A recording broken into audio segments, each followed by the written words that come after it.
Since the act of ultimate heresy, the borders between worlds have been strained. When the perfect order of God was blighted by sin, the harmony of creation was fractured, and the walls that once separated the realms of the divine, the mortal, and the damned grew weak. No longer did the rebellious languish in their miserable domain without hope of escape. Cracks formed in the fabric of reality, and through these rents, the exiled fiends of hell slithered forth, bringing ruin and despair to the world of men. With the ultimate heresy, these fractures deepened further, and in some places they tore open completely, forming gaping wounds in existence itself. Thus, it is no wonder that all cultures whisper of creatures lurking in the dark. Monsters do not belong to this world, but emerge from some nightmarish elsewhere. They have taken many names across history: devourers, demons, wraiths, fiends. Their coming is always a sign of the borders breaking, of something greater clawing at the walls of creation, seeking entry. Yet, not all rifts in reality are equal. Some are fleeting, no more than the brief shuddering tremors of the wounded cosmos, but others are vast and deep, cutting into the very heart of the world, like gaping wounds that fester and bleed. In the desolate and frozen expanse of the north, where the land is silent and the skies stretch cold and unyielding, the veil is particularly thin, and when the conditions are right, when unseen forces align, a hellmouth manifests, an abyssal gateway that bridges the mortal world with the infernal depths. Some say this northern gate stands at the intersection of ancient ley lines, where long-forgotten peoples once bowed before profane idols, offering sacrifices to unseen gods in the darkness. Others whisper that this is the place where Azazel, the fallen angel, and the corrupter of men, was cast from heaven, his punishment carried out in the most desolate and forsaken regions of the earth. Whatever its true origin, one thing is certain: when the hellmouth of the north opens, terror follows. Though this infernal breach pales in comparison to the vile majesty of the true hellgate of Jerusalem, the great wound that hell itself seeks to widen, it is nonetheless a thing of terrible power. Hidden within the trackless wilderness of the Kola Peninsula, its precise location is ever-changing, shifting as it guided by the whims of demonic lords who vie for dominion over it. Each time it appears, the event is heralded by omens of dread. The skies bleed crimson, and fire sulfur rain from above, and an unnatural heat sweeps across the frozen land, reducing forests to ashes in moments. Animals caught in its influence are twisted beyond recognition, and their bodies mutating into monstrous forms, their minds consumed by agony and madness. And then, when the gate fully yawns open, the armies of the court of the seven-headed serpent march forth, bearing the banners of rebellion against the rule of God. It is at such moments that the faithless and the damned among the Northmen gather beneath the banners of hell. These warbands, ragged yet fierce, descend from the mountains, emerging from the dense forests and the endless tundra, seeking to spread fire and ruin upon the world. From their lips rise war cries, not in the name of the lords of the pit, but for the old gods they still revere, convinced that they are waging war not as servants of the devils, but as warriors defending their ancestral deities against foreign invaders. The devils of hell, cunning beyond mortal understanding, know well how to weave their lies. They do not come as horned fiends or monstrous abominations, but as radiant and noble beings, cloaked in beauty and majesty, speaking honeyed words that turn men to their cause. And so, the North burns, not by the hands of demons alone, but by those who believe they fight for something greater. The hellmouth does not remain open for long. Every incursion is brief, a momentary wound in reality, before the forces of order force it closed again. Yet, each time it opens, devastation follows. The Synod of Strategic Prophecy, ever watchful, studies the signs and portents, striving to predict the time and place of its next appearance. It is their sacred duty to ensure that when the gate appears, the forces of the north stand ready to meet them. The warriors of the Kalmar Union, the knightly orders of the north, and the sadum of Novgorod, and the faithful of the church all prepare for war, their steel tampered by ice, and their spirits hardened by the knowledge that to falter is to let the world slip further into damnation.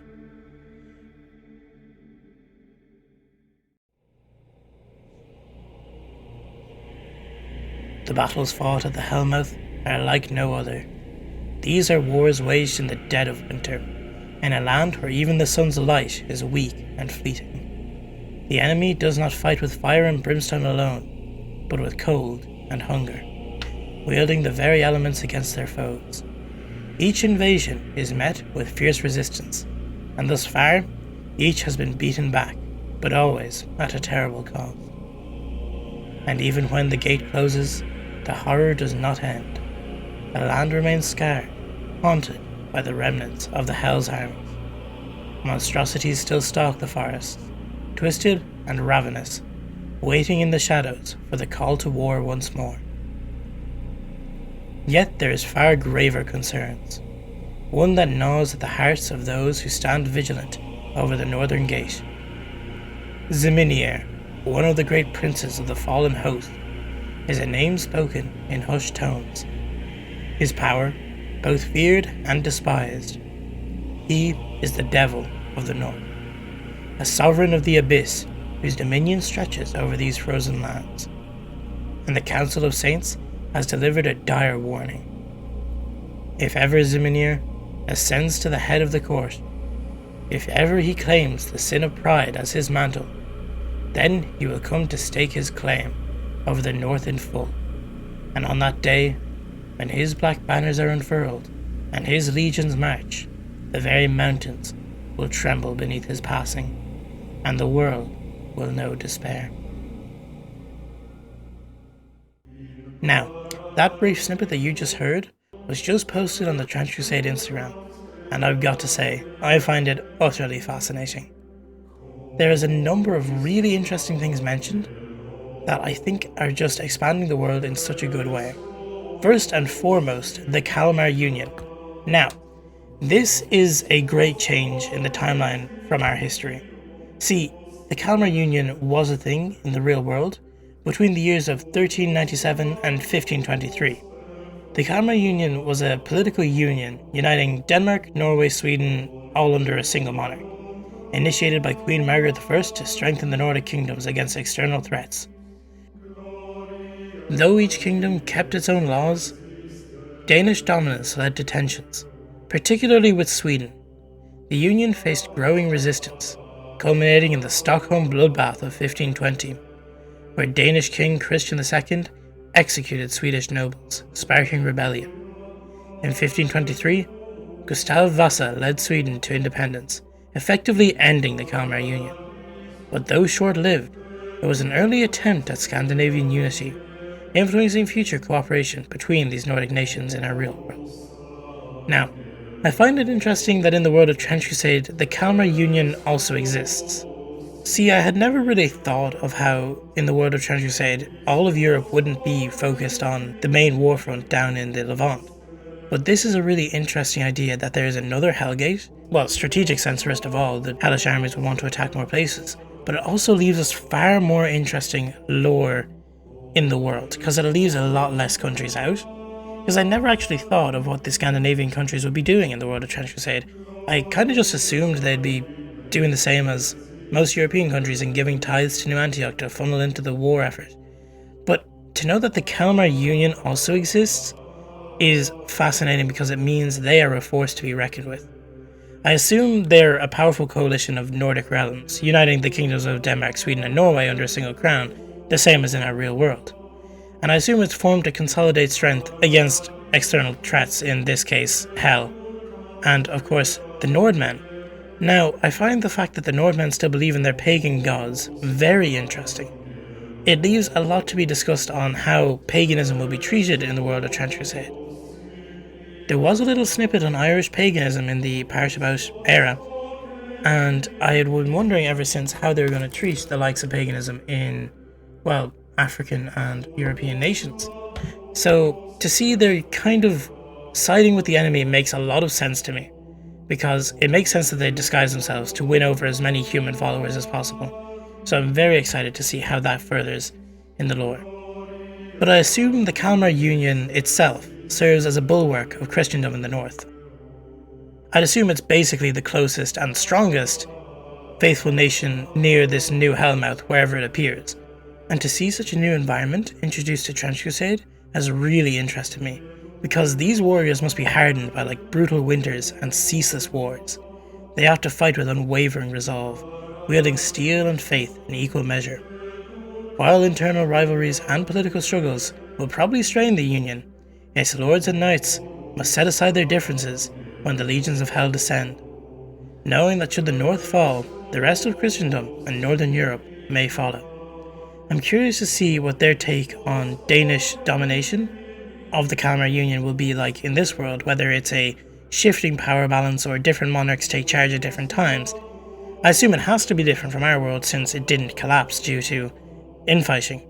Although, of course, having such a strong threat as literal hell on your border would tend to get rid of the disputes between nations. Another fascinating part of this snippet is the knightly orders of the North, which also, more than likely, have a historical counterpart.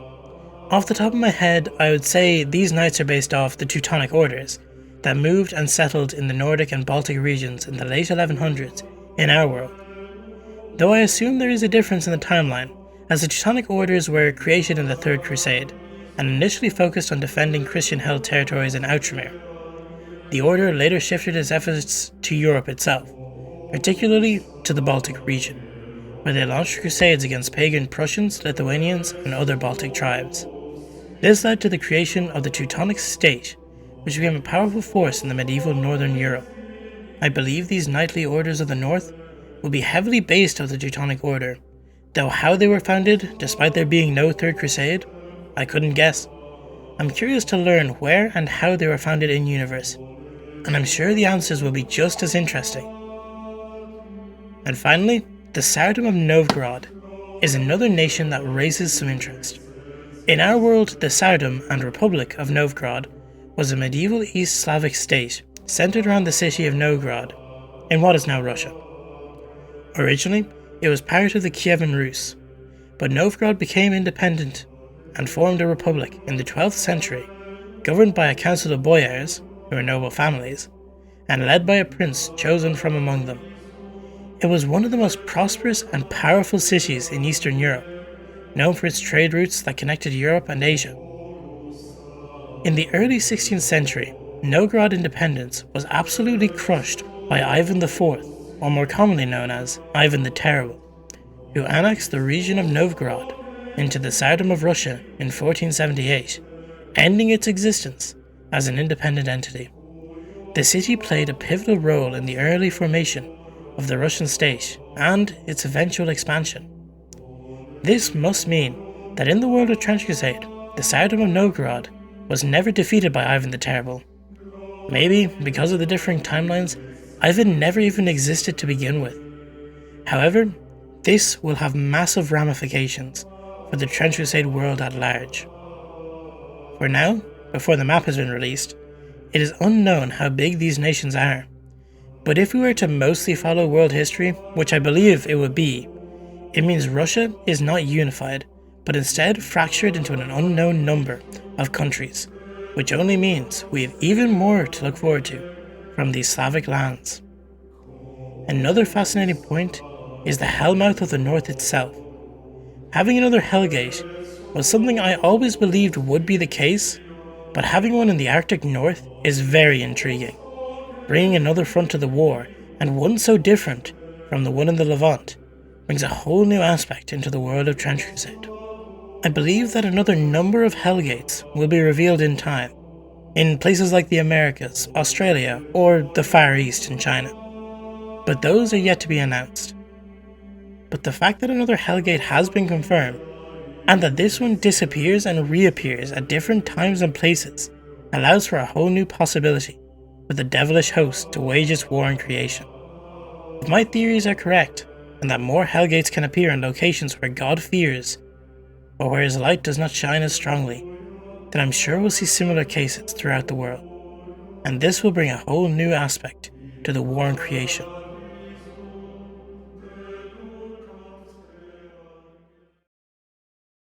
Now, this video is definitely one of my shortest videos. It's entirely based on a small Instagram, well, not small, but an Instagram post from the creators themselves. But the second I saw it, I had to make a video on it. This is intriguing for so many reasons, as I've said in my video.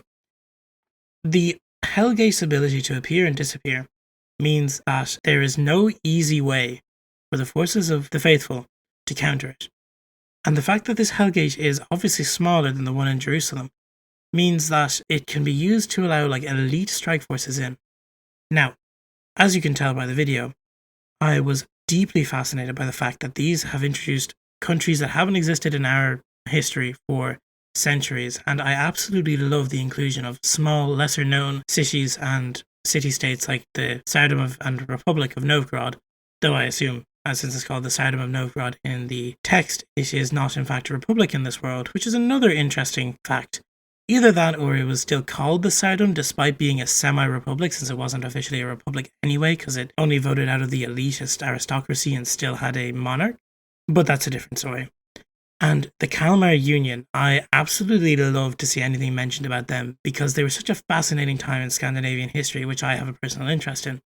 So thank you guys in the Trench Crusade planning department, or lore writers, if you watch this video for some reason. Thank you guys so much for citing such a unknown piece of history into what I consider a mainstream game. And the Knightly Orders, I hope their aesthetic is as cool as the Teutonic Order was in real history, because I would absolutely be jumping on that bandwagon if we got units for them. Thank you guys for watching. I believe that's all for today. I just thought I had to show how interesting and how cool this little lore snippet is.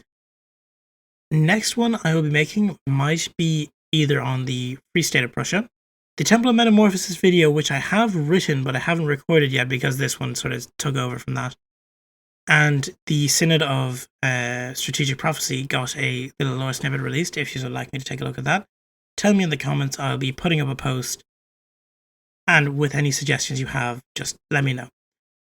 Thank you guys for watching, and I will see you in the next video.